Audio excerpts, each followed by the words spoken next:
Close your eyes for a moment and imagine you are floating in endless blue. There is no up or down, no beginning or end. And then you hear it. A sound so deep it vibrates through your entire body. A call that has echoed through these waters for millions of years. Have you ever wondered what whales are saying when they sing? What ancient stories are they telling in the language of the deep?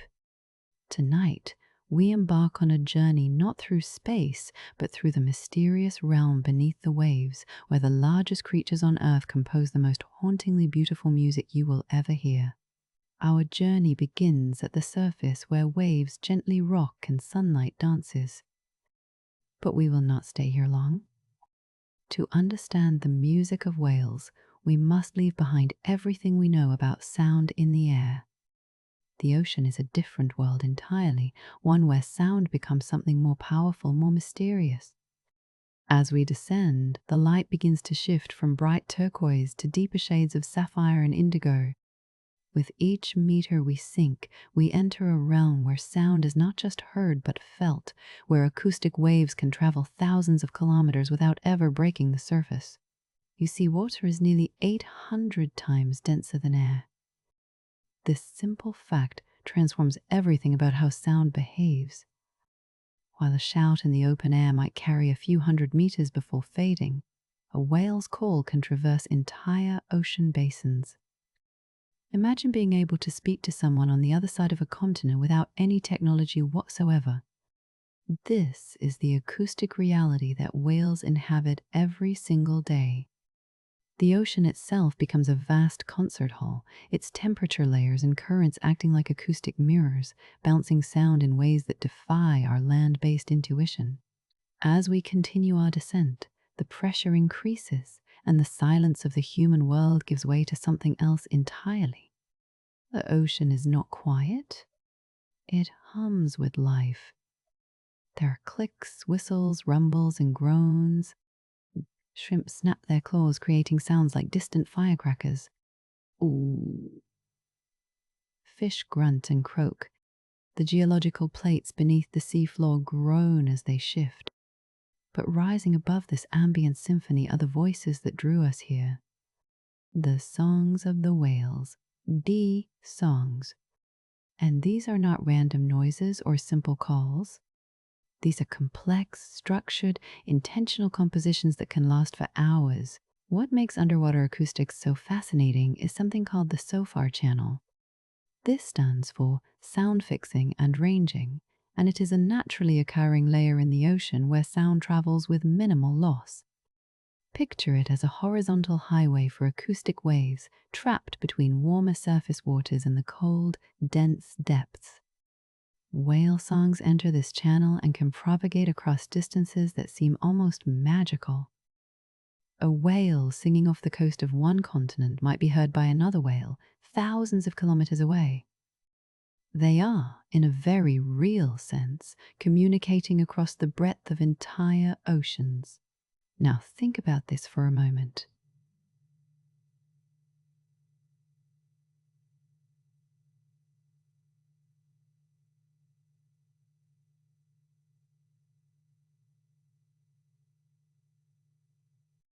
Before humans invented radio, telegraph, or any form of long-distance communication, whales were already speaking across oceans.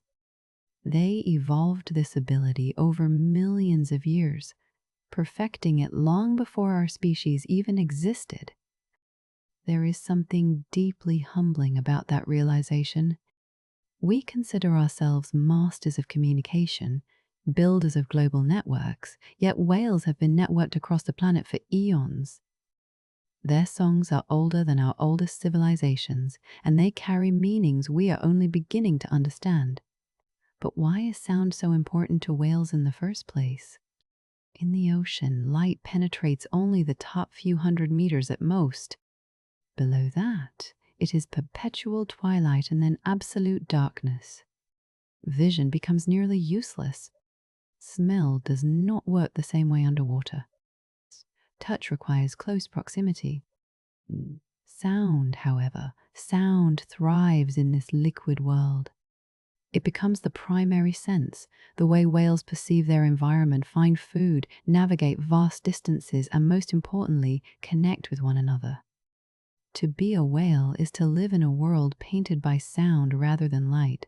As we float here in the blue expanse, suspended between surface and seafloor, we need to shift our perspective. We need to stop thinking with our eyes and start listening with our entire being. The whales do not see their world the way we see ours. They echolocate, sending out clicks and listening for the returning bounces. They hear the shape of things, the texture of the ocean floor, the presence of prey or predator. And beyond these practical sounds, beyond the clicks and buzzes of navigation, there are the songs. These are different. These are not about finding food or avoiding danger. These songs are about something else entirely. Let us prepare ourselves now, because what we are about to encounter will challenge everything you thought you knew about animal communication. The music of humpback whales is not simple. It is not random.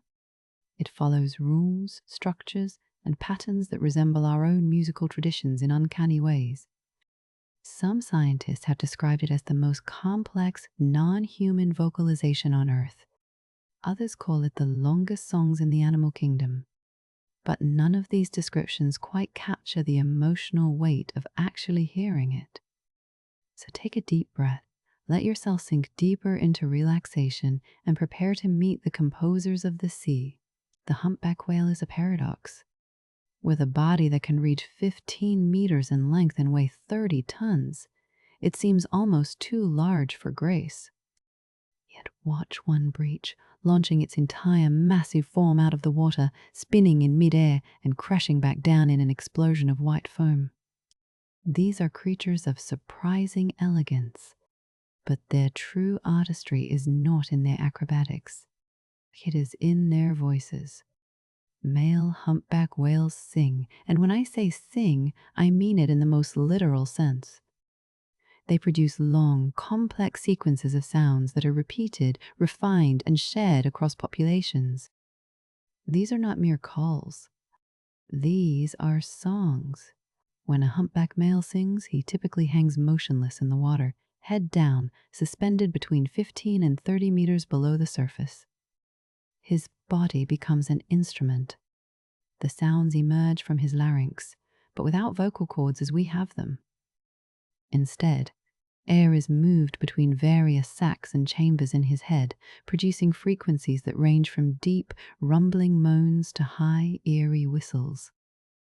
A single song session can last 10 to 20 minutes, and the whale will often repeat this same song for hours without pause.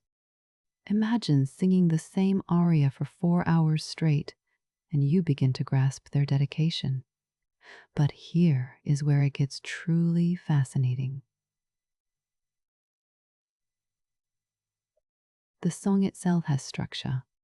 Scientists have identified distinct units, phrases, and themes. A unit is the shortest sound, lasting perhaps a second or two. Units combine into phrases, which are repeated multiple times. Phrases group into themes, and themes link together into a complete song. This hierarchical organization mirrors human music in an almost eerie way. We too build songs, from notes to bars to verses to complete compositions.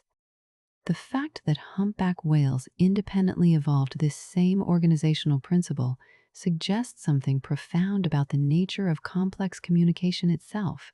All male humpbacks within the same population sing essentially the same song during a breeding season.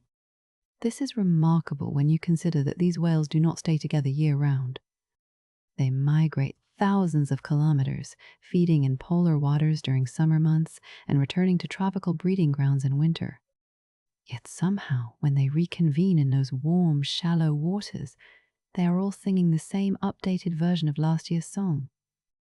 It is as if they are sharing sheet music telepathically, each whale knowing the current chart-topping hit without needing a recording studio or radio play. Even more intriguing is that the song changes over time. Not randomly, but progressively. Each year, the song evolves. Certain phrases are dropped, new ones are added, existing themes are modified. If you compare recordings from the same population separated by several years, they sound completely different, yet the transition is gradual. It is cultural evolution happening in real time. The whales are not born knowing these songs. They learn them from each other, modify them, and pass them on. In this sense, humpback whales have culture, traditions that are maintained and transformed across generations through social learning. There is something deeply moving about floating in the water and hearing a humpback song for the first time. The sounds are so varied and strange. There are long, mournful cries that rise and fall in pitch like a melancholy cello. There are short, repeated chirps that could almost be bird song. There are sounds like creaking doors, whooping laughs, and long, sustained notes that seem to go on forever. But what strikes you most is not the strangeness of individual sounds. It is the sense of intention behind them. This is not random noise. This is composed. This is deliberate. This is art. Scientists still debate the primary function of these songs. The most accepted theory is that they play a role in mating, serving as displays to attract females or establish dominance among males. This makes sense from an evolutionary perspective. The most complex, the most enduring, the most skilled singer might signal his fitness as a mate. But many researchers suspect there is more to it than simple reproduction. The songs might serve social bonding functions, helping to maintain group cohesion. They might encode information about feeding grounds or migration routes. Or perhaps, just perhaps, there is an aesthetic component. Maybe whales sing for some of the same reasons humans make music, because it brings them something we might call joy. As we drift alongside these gentle giants, listening to their haunting melodies echo through the blue, we must acknowledge our own complicated relationship with these singers. Humpback whales were hunted to the brink of extinction. Their populations crashed under the relentless pressure of industrial whaling. But today, thanks to protection and conservation efforts, their numbers are recovering in many areas. More humpbacks are singing now than there have been in over a century. Their comeback is one of the great conservation success stories of our time. And every song we hear is a reminder that beauty and resilience can survive even in the face of tremendous adversity. If humpback songs are the arias of the ocean, then blue whale calls are the bass notes that shake the very foundation of the sea. The blue whale is not just the largest animal alive today. It is the largest animal ever known to have existed on Earth. Larger than the biggest dinosaur. Larger than anything evolution has produced in over 500 million years. An adult blue whale can reach 30 meters in length and weigh nearly 200 tons. Its heart alone is the size of a small car. Its tongue weighs as much as an elephant. To comprehend a blue whale is to confront the absolute limits of biological possibility. Despite their unimaginable size, blue whales are remarkably elusive. They roam the open ocean, often alone or in small groups, crossing entire basins in their search for krill.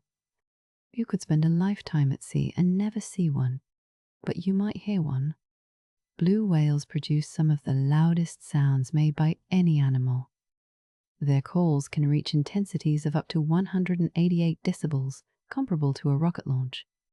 In the water, these deep, pulsing moans can travel for literally thousands of kilometers. A blue whale calling in the Antarctic might be heard by another whale near the equator. The entire ocean becomes their communication network. The calls themselves are deep, infrasonic pulses that hover at the very edge of human hearing. Most of the sound energy is below 20 hertz, far lower than the deepest notes on a piano. To human ears, they sound like long, mournful moans, almost mechanical in their regularity. But to blue whales, these calls likely carry rich information. Scientists have identified several different call types. There are simple, repeated pulses. There are more complex frequency modulated calls that rise and fall. And there are regional dialects, with blue whales in different oceans producing subtly different versions of the same basic call types. What are they saying to each other across these vast distances? We can only speculate. Perhaps they are announcing their location, a simple acoustic beacon saying, "Here I am." Perhaps they coordinate movements toward productive feeding areas, sharing information about where the krill swarms are thickest. Perhaps they are seeking mates, their calls carrying an invitation across thousands of kilometers of empty ocean. Or perhaps they are simply maintaining contact, ensuring that even in the most isolated stretches of water, no blue whale is ever truly alone. The ocean may seem empty, but it is full of voices if you know how to listen. There is a poignant footnote to the story of blue whale acoustics.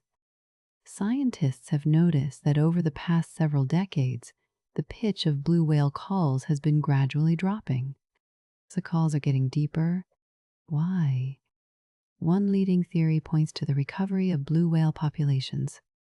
When there were only a few hundred whales left, scattered across the vastness of the oceans, they may have needed to call louder and at higher frequencies to be heard. Now, with thousands of whales calling, they can afford to call more quietly, more deeply. The dropping pitch might be a sign of success, an indicator that the oceans are becoming more crowded with blue whales once again. To hear a blue whale call in person is to experience sound as a physical force. The low frequencies penetrate through water, through your wetsuit, through your bones. You do not just hear it. You feel it in your chest, in your gut, reverberating through your entire body. It is a humbling, almost overwhelming sensation. You realize that you are in the presence of something immense, something powerful, something ancient. This creature has been on Earth for millions of years, virtually unchanged. It has survived ice ages, mass extinctions, and the emergence of humanity. And now, it is speaking directly to you, or at least near you, in a language that predates human language by eons. Blue whales migrate seasonally between feeding areas in cold, productive waters and breeding areas in warmer seas. These migrations can span thousands of kilometers and take several months. During these long journeys, the whales maintain acoustic contact with one another, their deep calls acting as threads connecting individuals across the empty blue. It is a testament to the power and efficiency of low-frequency sound in water. While we rely on satellites and GPS to navigate and communicate globally, blue whales accomplish the same feat using nothing but their voices and the natural acoustic properties of the ocean itself. As we leave the realm of the blue whale and prepare to explore other voices in the deep, let us carry with us this sense of scale. The blue whale reminds us that the ocean is a place of extremes, where the largest, the loudest, and the most enduring forms of life continue to thrive. Their calls are not just sounds. They are declarations of existence, echoing across thousands of kilometers and potentially millions of years. In a universe that often feels silent and indifferent, blue whales shout their presence into the void. And somehow, against all odds, other blue whales hear them and answer. That alone is a kind of miracle worth contemplating. Now we turn to a very different voice in the ocean. The orca, often called the killer whale, though it is actually the largest member of the dolphin family. Orcas are apex predators, intelligent, social, and highly adaptable.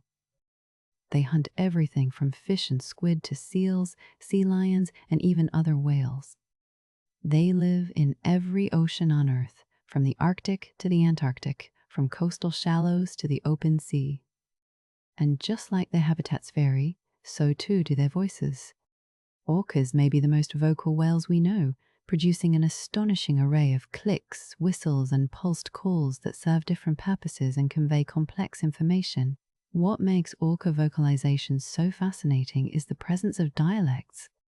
Within orca populations, especially among the well-studied resident orcas of the Pacific Northwest, each family group or pod has its own unique set of calls.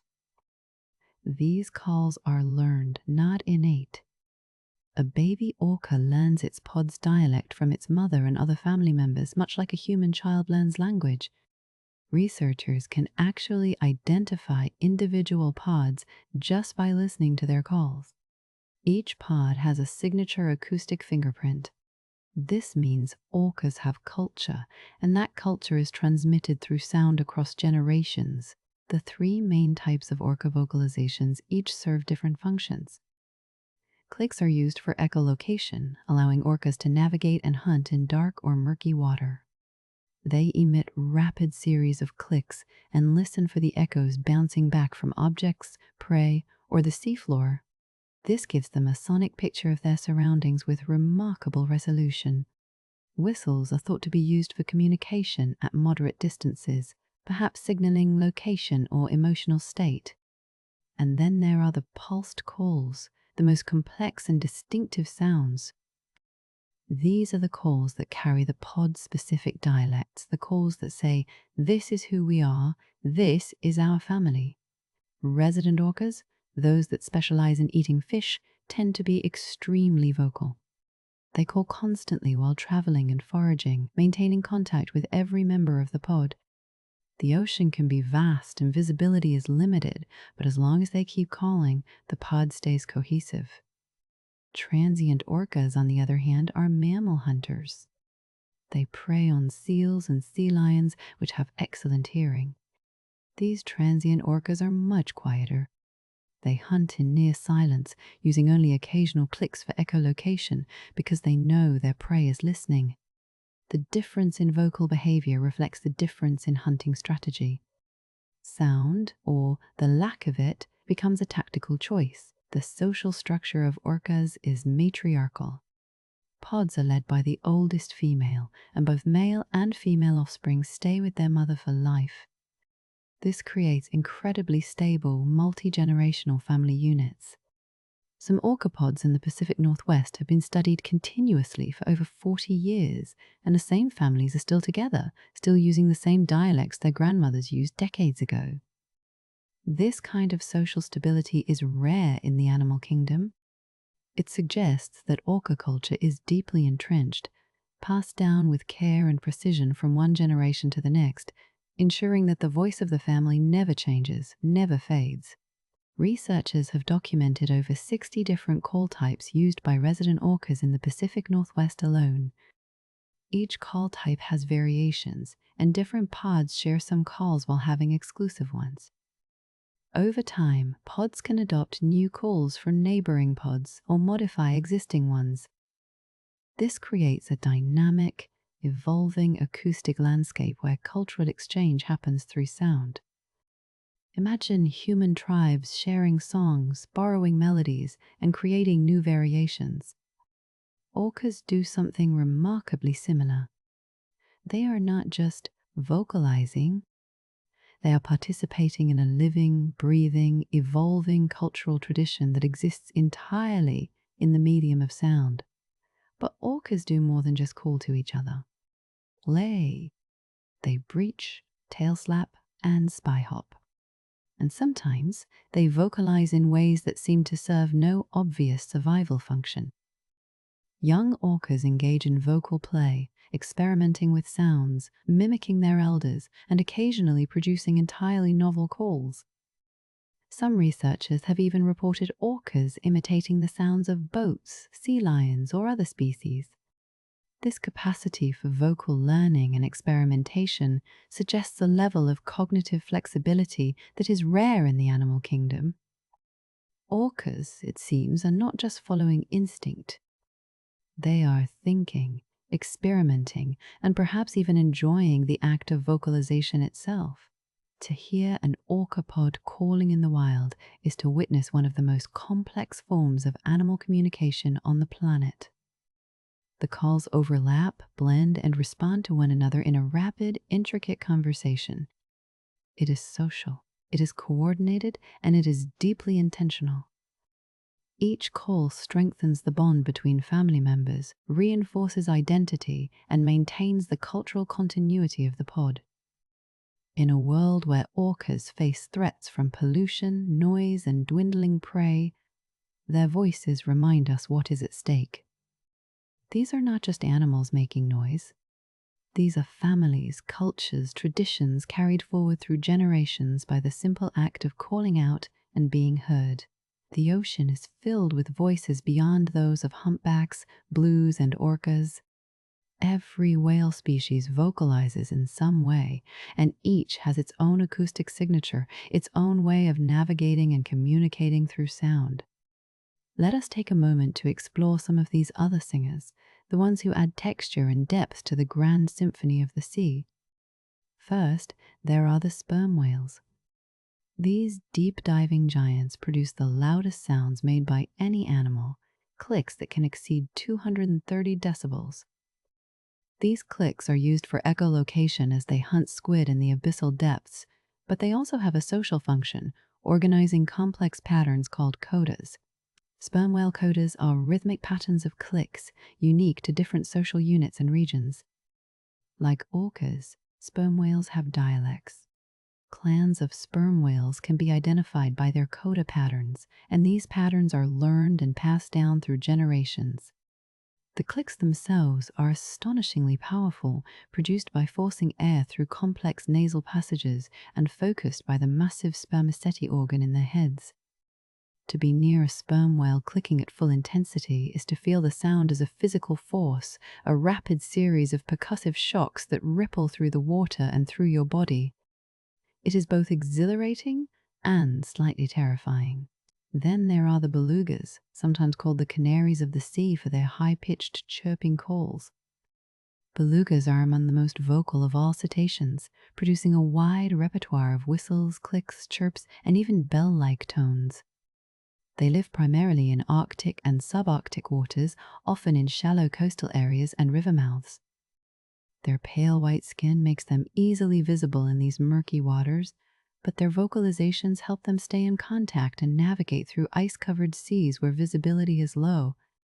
Listening to a pod of belugas is like listening to a chorus of birds, except these birds weigh over a ton and live in freezing water beneath the ice. Narwhals, the unicorns of the sea, also inhabit Arctic waters. They are closely related to belugas and share similar vocal behaviors, though they are somewhat quieter. Narwhals produce clicks for echolocation and whistles for social communication.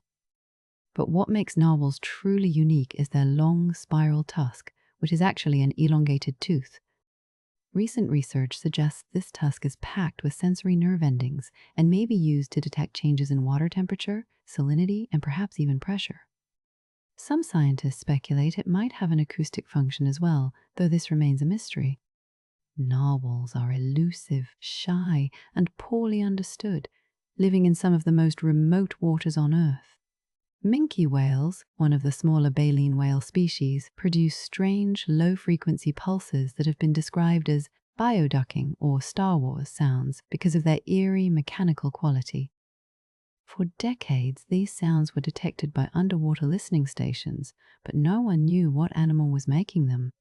It was only relatively recently that scientists definitively linked these calls to minke whales. Even now, the function of these calls is not entirely clear. Are they used for mating, for navigation, for something else entirely?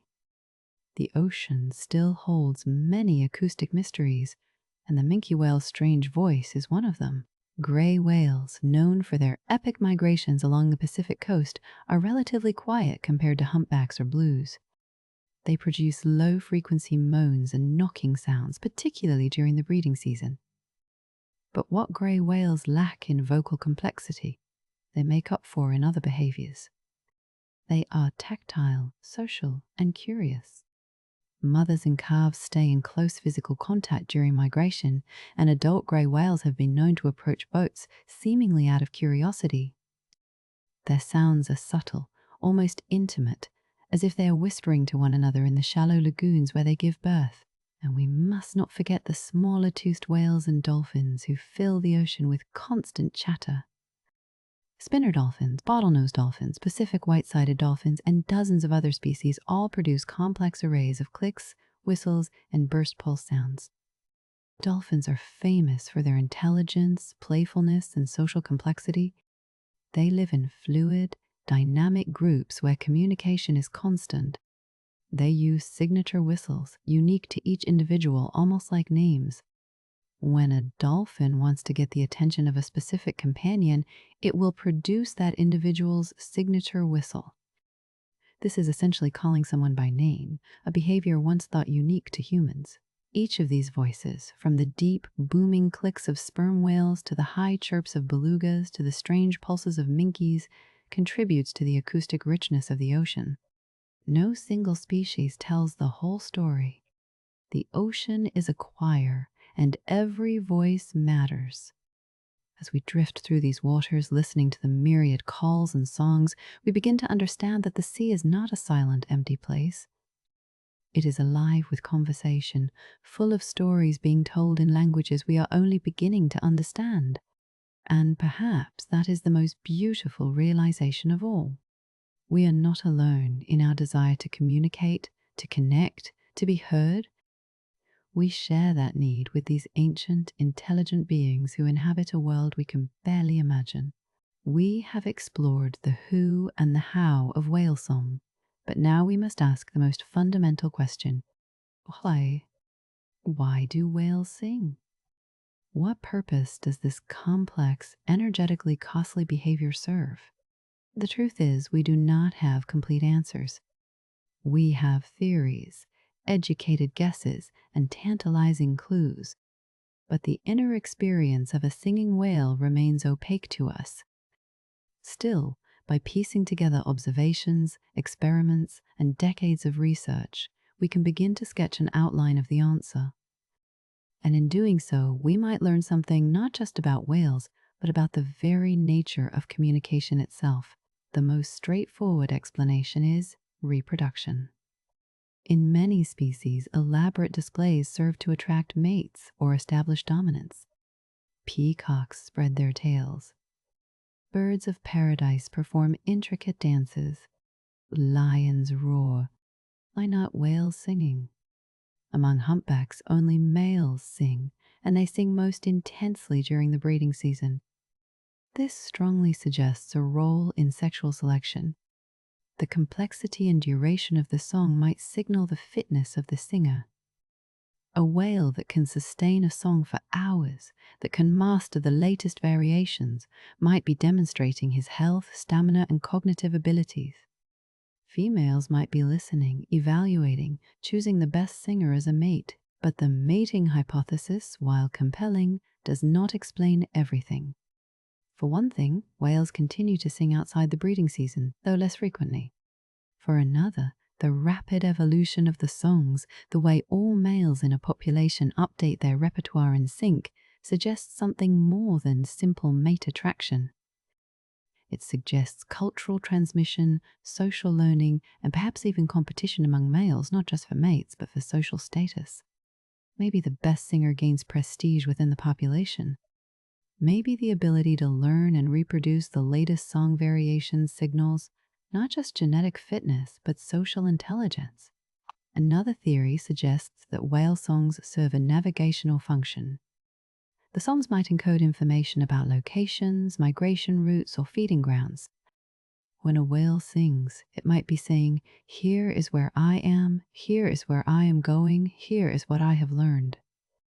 Other whales hearing the song could extract this information and use it to make their own decisions. In this model, songs are not just displays. They are data packets carrying biologically relevant information across vast distances. The ocean becomes a distributed information network with whales as the nodes, constantly broadcasting and receiving updates. Some researchers have proposed that singing might serve a cohesion function, helping to maintain bonds within and between groups. In the vast, dark ocean, where visual contact is rare, sound becomes the primary way to know who is nearby. A pod of whales spread out over dozens of kilometers could use vocalizations to stay loosely connected, to know they are not alone. The songs might reassure, comfort, and bind individuals into a larger community. In this sense, whale songs are like human music in its most primal form. They create a sense of belonging, a shared identity, a collective experience that transcends individual isolation. And then there is the possibility, perhaps the most intriguing and least scientific, that whales sing for reasons we might describe as aesthetic or emotional. Could there be an element of pleasure, of expression, of something we might even call art? We know that whales have large, complex brains. They have well-developed limbic systems associated with emotion.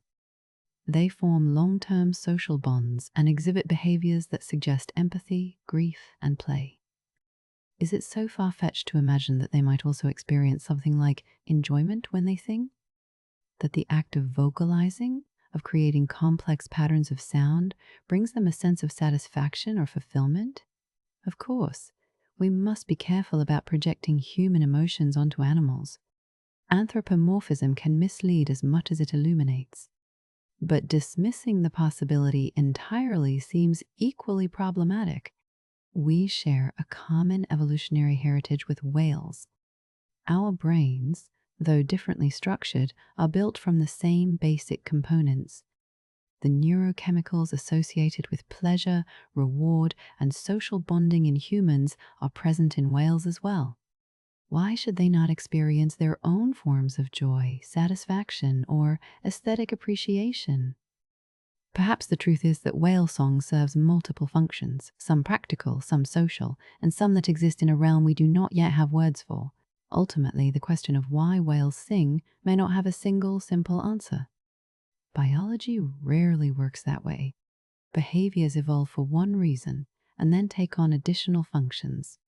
They become layered, multifaceted, serving different purposes in different contexts.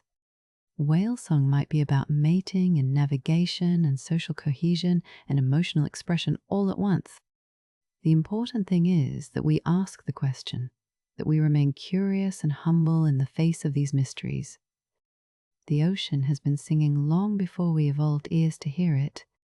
The least we can do is listen carefully, pay attention, and try to understand what these magnificent beings are telling us, even if we never fully succeed. Beautiful and complex as the underwater soundscape is, it is changing. For millions of years, the ocean was relatively quiet, with natural sounds like waves, wind, earthquakes, and the vocalizations of marine life defining the acoustic environment. But in the past century, humans have introduced a new element: noise. Constant, pervasive, overwhelming noise. Ship engines, sonar, underwater construction, oil exploration, these activities have transformed the ocean into one of the noisiest environments on the planet. And for animals that rely on sound to survive, this noise is not just an annoyance. It is an existential threat. Commercial shipping is one of the biggest contributors to ocean noise. There are tens of thousands of large vessels operating at any given time, their engines producing low-frequency rumbles that propagate for hundreds of kilometers. These frequencies overlap significantly with the calls of baleen whales like blues, fins, and humpbacks. Imagine trying to have a conversation in a nightclub with music blasting at full volume. That is what whales face every day. They have to call louder to be heard over the din. This increases their energy expenditure and reduces the range over which they can communicate.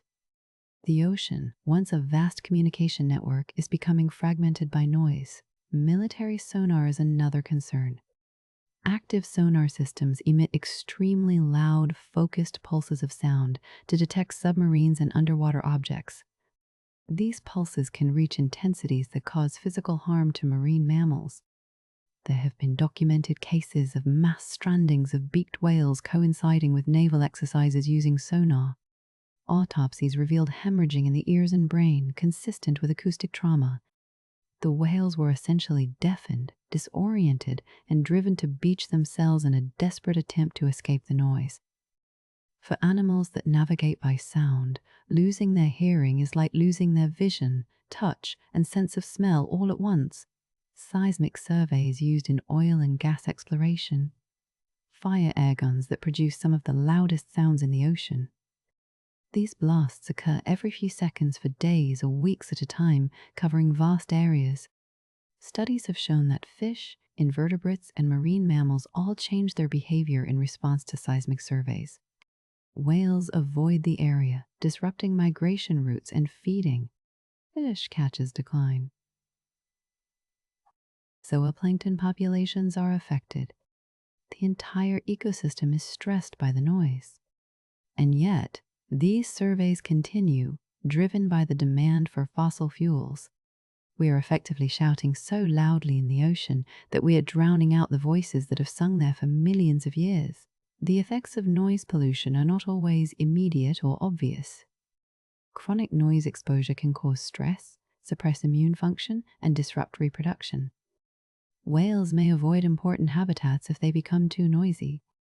Mother and calf pairs may be separated if they cannot hear each other's calls.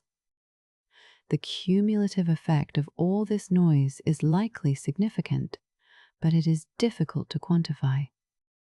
Unlike a dramatic stranding event, chronic stress unfolds slowly, affecting populations in ways that take years or decades to become apparent.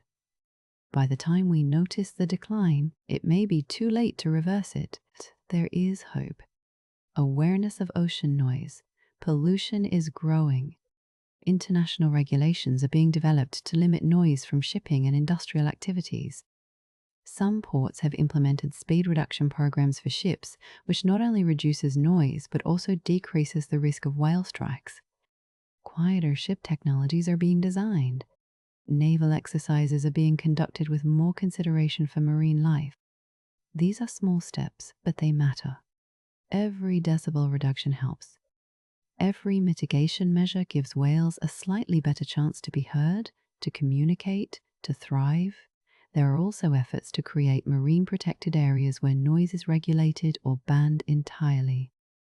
These underwater parks serve as acoustic refuges, places where whales and other marine life can escape the constant barrage of human-generated sound. Scientists are deploying underwater listening stations to monitor noise levels and track whale movements. This data helps inform management decisions and demonstrates the link between noise and whale behavior. The more we understand the problem, the better equipped we are to solve it. And solving it is not just about protecting whales. It is about preserving the integrity of the entire ocean ecosystem.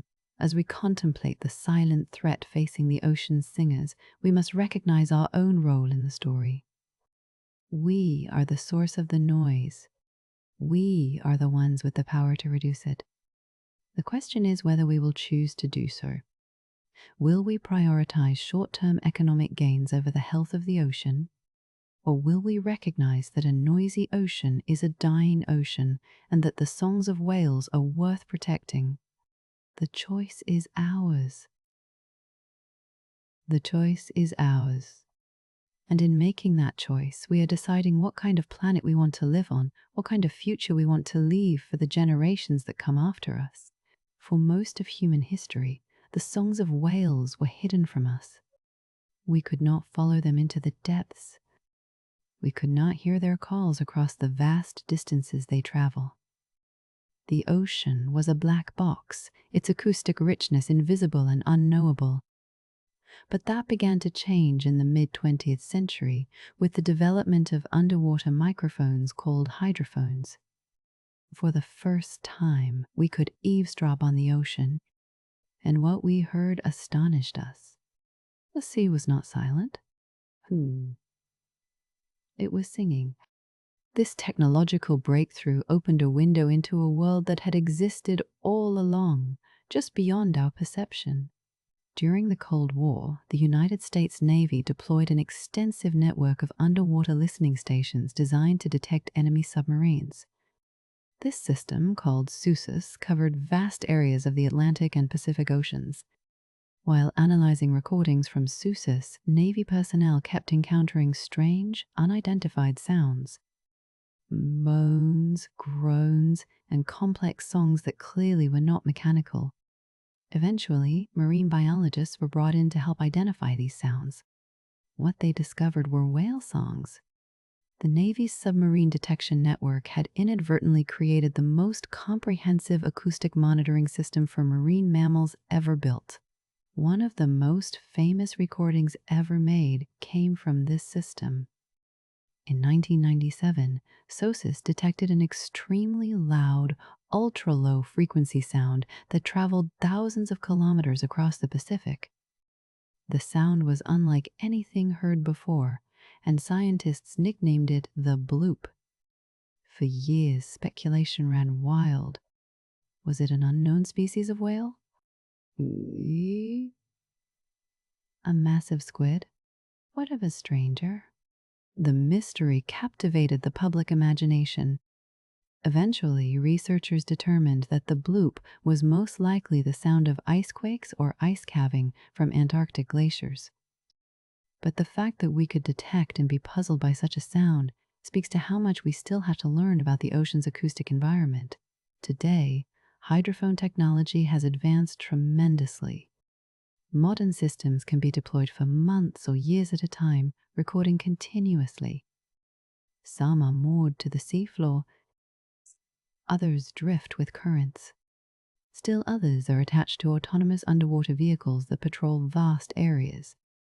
The data they collect is staggering. Terabytes of audio recordings capturing everything from whale songs to ship noise to biological sounds we cannot even identify yet. Analyzing this data requires sophisticated software, often using machine learning algorithms to automatically detect and classify sounds. We are in the era of big data marine bioacoustics, listening to the ocean at scales that were unimaginable a generation ago. One exciting application of acoustic monitoring is real-time whale detection. In areas with heavy ship traffic, hydrophones can listen for whale calls and alert nearby vessels to slow down or change course. This reduces the risk of ship strikes, one of the leading causes of whale mortality. Similar systems are used to monitor marine protected areas, ensuring that whales are using the habitats as expected and that noise regulations are being followed. Acoustic monitoring is becoming an essential tool for conservation, allowing us to protect whales without having to physically follow them around the ocean. But hydrophones are not the only technology helping us understand whale songs. Drones equipped with cameras and acoustic sensors can track whales from above while recording their behavior and vocalizations simultaneously. This allows researchers to link specific calls to specific behaviors, answering questions about what whales are doing when they vocalize.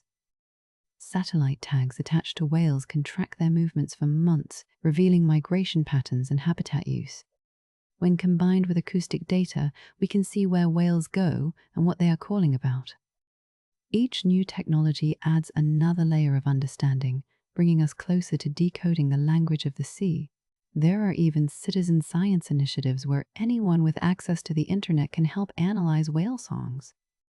Platforms allow volunteers to listen to recordings and identify calls, contributing to large-scale research projects. This democratization of science means that you do not need a PhD to participate in whale research. You just need curiosity and a willingness to listen. Thousands of people around the world are now helping to catalog whale vocalizations, expanding our collective knowledge and fostering a deeper connection between humans and these magnificent animals. In listening to whales, we learn to care about them, and in caring, we are motivated to protect them.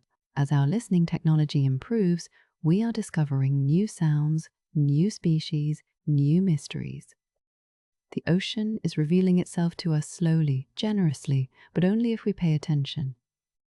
Every recording is a snapshot of a moment in the life of the sea. Every whale call is a message sent from one intelligence to another, even if we are only beginning to understand what is being said. The technology we have developed does not just help us study whales, it connects us to them, bridges the gap between our world and theirs. And in doing so, it reminds us that we are not separate from nature. We are part of it. listening in on a conversation that has been ongoing for millions of years. Why do whale songs move us so deeply? What is it about these sounds that resonates with something fundamental in the human psyche? Perhaps it is the recognition of intelligence, the sense that we are hearing not just animal noises, but genuine communication. Perhaps it is the sheer beauty of the sounds themselves, the haunting melodies and complex rhythms. Or perhaps it is something more primal, a reminder of our own evolutionary connection to the sea. Life began in the ocean. Our distant ancestors were marine organisms. When we hear whale song, maybe we are hearing an echo of our own deep past, a voice calling from the place where it all began. Humans have been aware of whales for as long as we have lived near the sea. Ancient cultures told stories of these great beasts. Some saw them as monsters, threats to be feared. Others saw them as gods, beings worthy of reverence. Coastal peoples hunted whales for food and resources, developing deep knowledge of their behavior and migration patterns. But until we could listen to them underwater, we had no idea they were singing. The discovery of whale song in the 1960s changed everything. Suddenly, whales were not just large animals. They were communicators, possibly even philosophers of the deep. Our entire relationship with them had to be reconsidered. In 1970, a biologist named Roger Payne released an album called Songs of the Humpback Whale. It was exactly what it sounds like, recordings of humpback whale songs set to album format. The record became a surprise hit, selling millions of copies and introducing the general public to these underwater concerts. People were captivated.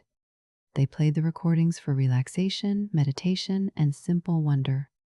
The album helped galvanize the environmental movement and contributed to the push for whale protection. It demonstrated that whales were not just resources to be exploited. They were beings with voices, with presence, with something to say. And people wanted to listen. Whale songs have been used in music, meditation, and therapy. Their slow, rhythmic patterns can induce states of deep relaxation. The low frequencies resonate with the body in ways that higher pitches do not. Listening to whale song before sleep has been shown to reduce anxiety and improve sleep quality. It is as if the songs tap into some ancient, soothing frequency that our nervous systems recognize and respond to.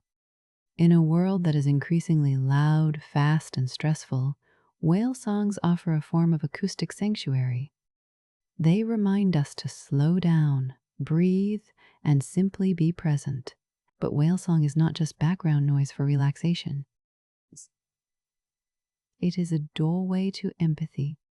When you truly listen to a whale song, when you sit with it and give it your full attention, something shifts. You start to imagine the whale hanging in the dark water, alone, singing into the void. You wonder who is listening. You wonder what the whale is feeling.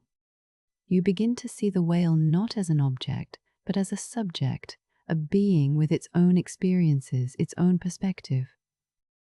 This shift from objectification to recognition is the foundation of empathy. And empathy is the foundation of conservation. There are stories of profound encounters between humans and whales. Divers who have been approached by curious whales describe it as one of the most moving experiences of their lives. The whales are gentle, deliberate, clearly aware of the fragility of the human. Eye contact is made. There is a sense of mutual recognition. Two intelligent beings acknowledging each other across the boundary of species. Some people describe it as spiritual. Others simply say it changed them. These encounters remind us that intelligence and emotion are not uniquely human. They exist in many forms, many shapes, many voices. And recognizing that is the beginning of wisdom. Children, especially, seem to have a natural affinity for whales. Maybe it is because they have not yet learned to see animals as fundamentally different from themselves. A child hearing a whale song for the first time will ask, "What is it saying?" Not what function does this vocalization serve? Children intuitively understand that whales are trying to communicate, that there is meaning in the sounds. As adults, we can learn from this.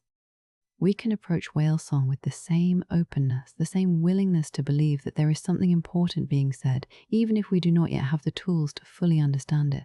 Ultimately, the human connection to whale song is about more than science or conservation. It's about meaning. In a universe that can feel cold and indifferent, whale songs remind us that we are not alone. There are other minds out there, other consciousnesses navigating the complexities of existence. They face challenges, form bonds, communicate, and create. They are not so different from us. And if we can learn to listen to them, to value them, to protect them, then maybe we can also learn to listen to each other. The songs of whales are not just beautiful sounds. They are lessons in empathy, reminders of our shared journey on this small blue planet. The story of whales in the modern era is one of near total destruction, followed by hard-won recovery. For centuries, whales were hunted relentlessly. Their oil-lit lamps and lubricated machinery. Their baleen was used in corsets and umbrellas. By the mid-20th century, many whale populations had been reduced to tiny fractions of their original numbers. Blue whales, once numbering in the hundreds of thousands, were down to a few thousand. Right whales, so named because they were the right whales to hunt, were nearly extinct. The ocean was becoming silent, its singers killed off one by one for profit. But something changed.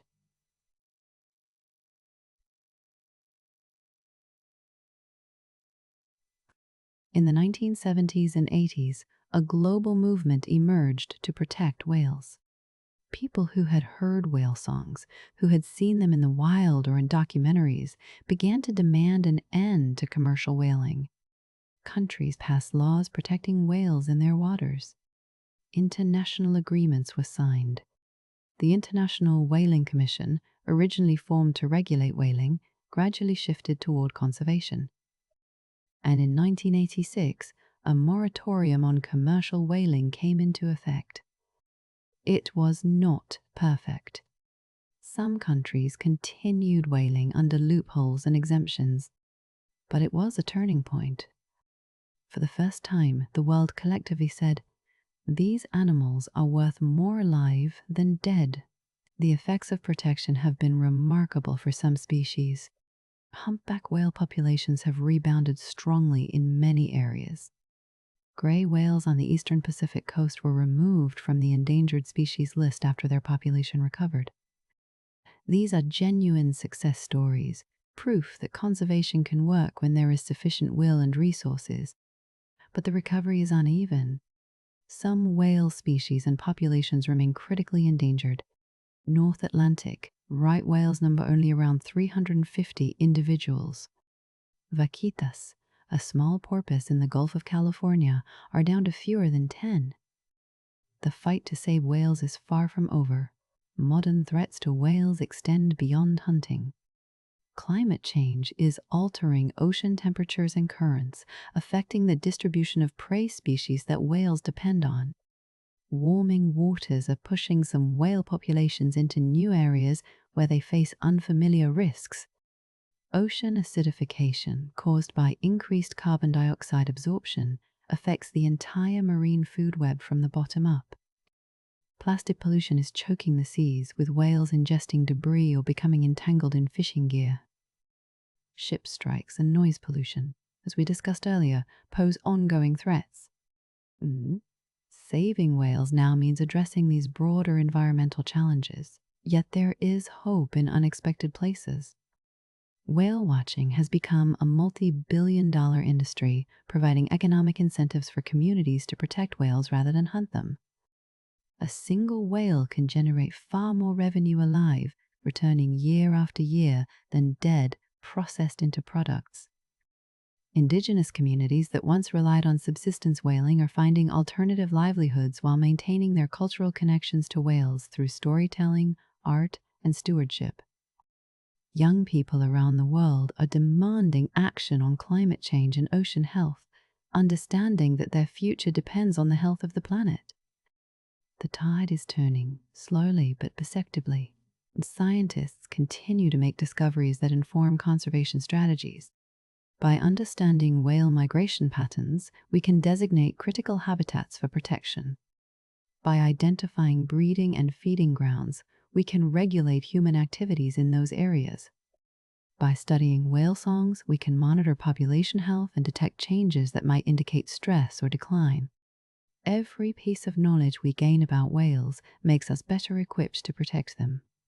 And every whale we save is a victory, not just for that individual or species, but for the integrity of the entire ocean ecosystem. Individual actions matter too. Reducing plastic use, supporting sustainable seafood, choosing eco-friendly tourism, and advocating for climate action all contribute to healthier oceans. Sharing knowledge about whales, teaching others to appreciate their songs and their intelligence, helps build a culture of conservation. When more people care about whales, more political will exists to protect them. When children grow up hearing whale songs and learning about these magnificent animals, they carry that knowledge and empathy into adulthood. Conservation is not just about laws and regulations. It is about hearts and minds.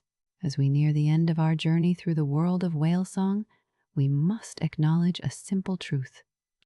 The future of whales depends on us. They cannot advocate for themselves in human political systems. They cannot reduce ship speeds or regulate noise pollution or stop climate change. Only we can do these things. The question is whether we will. Whether we value the songs of whales enough to make the changes necessary to protect them. This is not a question for governments or scientists alone. It is a question for each of us. What kind of ocean do we want? One filled with song, or one that falls silent? Right now, somewhere in the vast blue expanse of the Pacific, a humpback whale is singing. Its song spirals through the water, traveling hundreds of kilometers, reaching the ears of other whales scattered across the ocean. Some are listening. Some are learning. Some will take this song and carry it forward, modifying it slightly, adding their own flourishes, passing it on to the next generation. The music continues, just as it has for millions of years, an unbroken chain of sound connecting the deep past to the uncertain future. And in this continuation, there is something profoundly reassuring. Whales do not think about the past or worry about the future in the way we do. They exist in the present moment, singing because that is what they do, calling to each other across the distances because that is how they connect. There is a kind of wisdom in this. In our human world, we are constantly looking backward with regret or forward with anxiety. We forget to simply be here, now, experiencing the moment as it unfolds. Whale songs, with their slow, deliberate pacing, invite us into this present-centered awareness. They ask us to stop, listen, and simply exist alongside them for a while. There is also something deeply humbling about whale songs. They remind us that beauty and intelligence exist independent of human understanding or appreciation. Whales were singing long before there were human ears to hear them. They will continue singing long after we are gone, assuming we do not drive them to extinction first. Their songs do not need us. They do not exist for our entertainment or enlightenment. They exist for the whales themselves. And yet, we have been granted the gift of listening. In our lifetimes, we have developed the ability to hear these ancient voices. What we choose to do with that privilege defines us. Music, in human culture, serves many purposes. It entertains, comforts, challenges, and unites us. It can express emotions that words cannot capture. It can tell stories, preserve histories, and create shared experiences. If whale songs are indeed a form of music, then perhaps they serve similar functions for whales. Perhaps a humpback's song comforts other members of his population, creates a sense of unity and identity. Perhaps it tells the story of the ocean, encodes memories of journeys taken and dangers survived. Perhaps it expresses something that matters to whales in ways we cannot fully grasp. The parallels between human music and whale song suggest something universal about the need to create and share sound. As we have journeyed through the world of whale song together, we have encountered many voices. The haunting complexity of humpback songs, the thunderous bass of blue whale calls, the dialect-rich repertoire of orcas, the high chirps of belugas, and the powerful clicks of sperm whales. Each voice is unique, yet all are part of the same symphony, the acoustic tapestry of the ocean. This diversity is not just scientifically interesting, it is aesthetically magnificent. The ocean is a composer, and whales are its instruments, each playing their part in a performance that has been ongoing for millions of years. We are fortunate to have front row seats. Listening to whale songs can be a form of meditation. The repetitive, rhythmic nature of the sounds creates a focal point for attention. Your mind, usually racing with thoughts and worries, begins to settle. The sounds wash over you like waves, each one carrying away a bit of stress, a bit of tension. You find yourself breathing more slowly, more deeply. Your heart rate decreases. The boundaries between yourself and the sound begin to blur. You are not listening to the song. You are inside the song. This is the gift whale songs offer us, a pathway to inner quiet in an outer world that is too often loud and chaotic. But even as we find personal peace in whale songs, we must remember the larger context. These songs exist within an ecosystem under tremendous pressure. The whales who sing them face challenges that would overwhelm most species. Yet they persist. They adapt. They continue to call to each other, to migrate vast distances, to raise their young, to sing. This resilience is inspiring. It reminds us that life, even when threatened, finds ways to continue. The music does not stop easily. As long as there are whales, there will be songs. And as long as there are songs, there is hope. Our hour together is nearly over. Soon, you will leave this underwater realm and return to your life on land. But I hope you carry something of this journey with you. A sense of wonder at the complexity of whale songs, a deeper appreciation for the intelligence and culture of these ocean dwellers, an understanding that the health of the ocean and the survival of whales are intimately connected to our own future. And perhaps, most importantly, a reminder that the world is far more full of beauty and mystery than we usually acknowledge. The whales are still singing. The question is, will we listen? Thank you for joining me on this journey into the music of the deep. The songs of whales have echoed through the oceans for millions of years, long before human ears could hear them, and they will continue long into the future if we choose to protect them. Every call, every whistle, every haunting melody is a reminder that we share this planet with other intelligent, communicative beings. May these songs bring you peace tonight, and may they inspire you to become a voice for the voiceless. Until we meet again, sleep well, dream deeply, and remember that somewhere out there, in the endless blue, the music continues.